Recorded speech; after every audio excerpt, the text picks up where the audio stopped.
ഈശ്വരമിശിഹായ്ക്ക് സ്തുതിയായിരിക്കട്ടെ.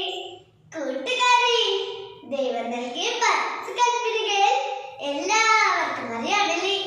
അതിൽ 10ാമത്തെ കൽപ്പന അന്യന്റെ വസ്തുക്കൾ മോഹിക്കരുത് എന്നാണ്. പാപമായി മാറുന്നത് ഒടുവിൽ കൽപാതകത്തിലെത്തുന്നത് നാം കേട്ടിട്ടില്ലേ?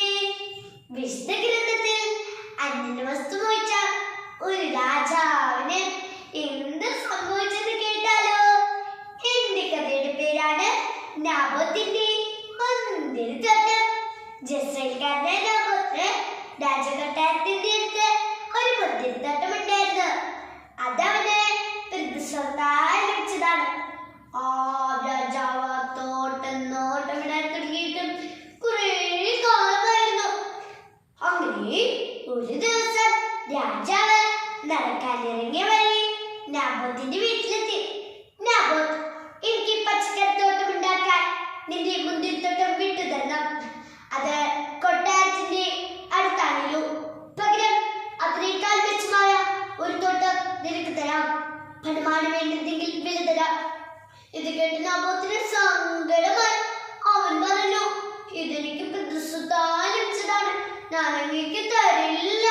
ഈ സ്വത്ത് വിൽക്കുന്നതിന് കർത്താവ് ഇടയാക്കാതിരിക്കട്ടെ. ഇത് കേട്ട രാജാവ് രോഷാകുലനായി കൊട്ടാരത്തിലേക്ക് മടങ്ങി. രാജാവിന്റെ അസ്വസ്ഥത രാജ്ഞി മനസ്സിലാക്കി. ജസബേൽ രാജ്ഞിയും അടുത്ത് ചെന്ന് ചോദിച്ചു, അങ്ങ് എന്തിനെത്ര ശോഭിച്ചിരിക്കുന്നത്? ഭക്ഷണം കഴിക്കുന്നില്ലേ?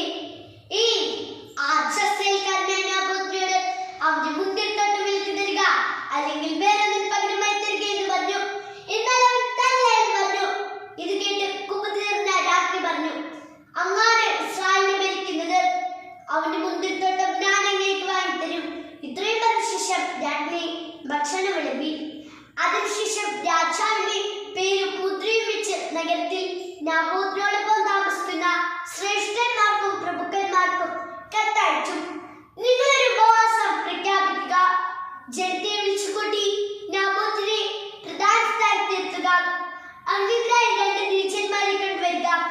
നാബോത്ത് ദൈവത്തിനും രാജാവിനെതിരായി ദൂഷണം പറഞ്ഞുവെന്ന് കള്ളസാക്ഷ്യം പറയണം. രാജ്ഞിയുടെ ചിക്കത്തനുസരിച്ച് എല്ലാവരും വന്നു.